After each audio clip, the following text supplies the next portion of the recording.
Isang magandang araw po muli mga kababayan, at muli po ay bumabati po ako sa inyo mga kapatid, sa atin pong mga kababayan sa Luzon, Visayas at Mindanao, at sa mga kababayan po natin na nasa iba't ibang panig ng daigdig.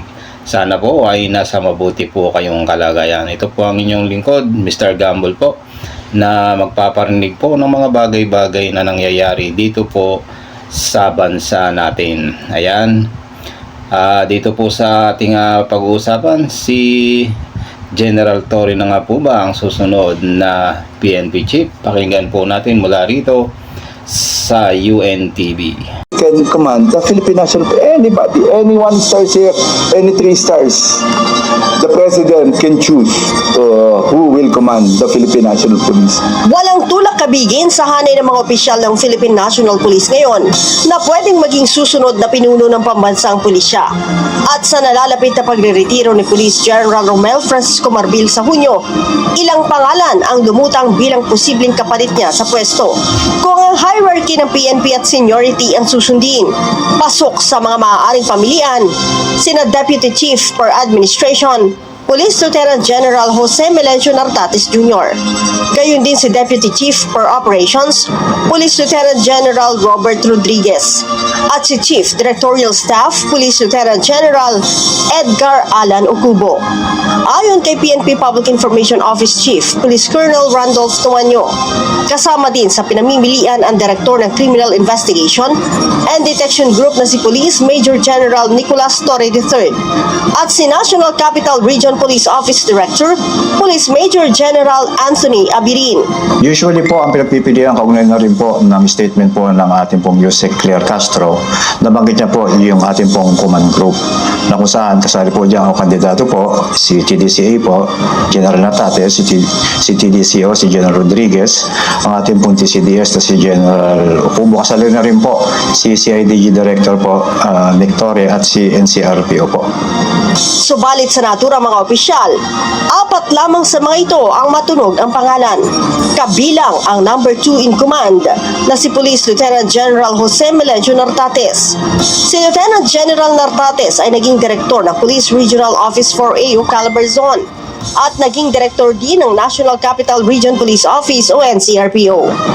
Si Nartates ay miyembro ng Philippine Military Academy Tanglaw Diwa Class of 1992 at nakatakdang magretiro sa March 2027.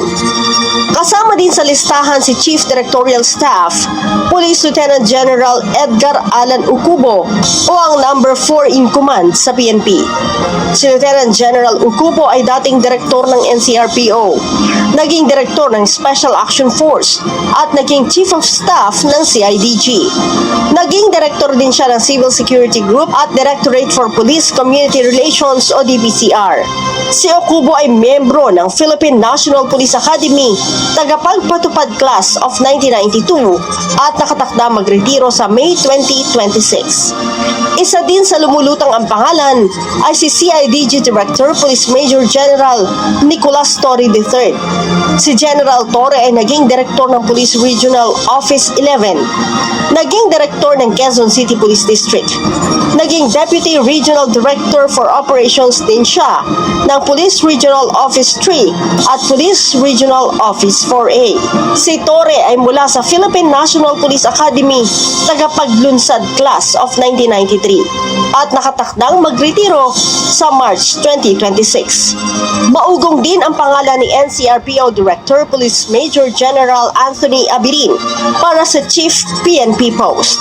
Si Abirin ay naging direktor ng Police Regional Office 7, naging direktor din ng PNP Aviation Security Group, Deputy Director for Operations ng CIDG at ng Maritime Group.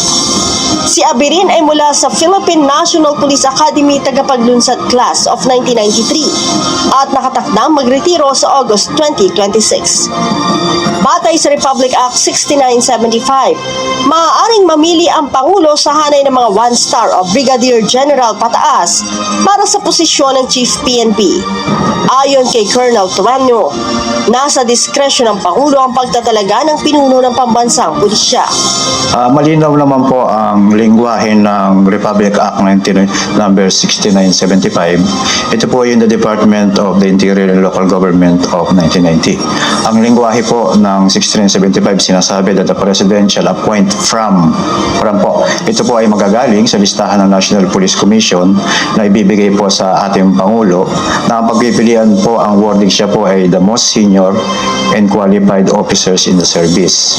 Pero kung titingnan din po natin yung lingwahe, sinasabi ng batas na ang minimum rank po na qualified na pwedeng pagpilian ng presidente, basta po may ranggo na Police Brigadier General, ay qualified na po na maging kandidato po sa pagiging next Chief PNP po. Tumanggi si General Marbil na pangalanan kung sino ang irerekomenda niya sa Pangulo na posibleng pumalit sa kanya sa pwesto. Para kay General Marbil, lahat ng senior officials ng PNP ay qualified na pamunuan ng pambansang pulisya. Alam mo, lahat po sila magagaling. There will be no comparison. Ang sasabi ko lang, may kanya-kanyang strength. Of course, may weaknesses, but everybody's capable po. Anyone starts capable leading po the Philippine National Police. Leia Ilagan, UNTV, News and Rescue. Diyos ang aming sandigan, serbisyo publiko ang aming pinahahalagahan. Yan po yung napakinggan po natin mula rito sa UNTV. Ano po, kung sino po ang napipisil na magiging susunod na PNP chief. Ano po, ayan po ay nasa jurisdiction na po ng ating Pangulong Bongbong Marcos. Ayan, sa inyo pong palagay, ano po ba ang inyong masasabi kung sino po ang susunod na karapat-dapat na maging PNP chief? Ano po? At muli po mga kababayan, salamat po sa inyong pakikinig dito po sa aking munting programa. Salamat po sa aking mga subscribers. Ano po, salamat po sa inyong pagtsatsaga, ano po, at pagsuporta sa aking maliit na channel. Muli po, ito po ang inyong lingkod, Mr. Gamble po. At muli po, gaya ng aking sinasabi po mga kababayan, mga kapatid, sa araw-araw po na lumilipas sa ating buhay, tayo po'y magpasalamat sa Diyos na lumalang. Bye-bye po.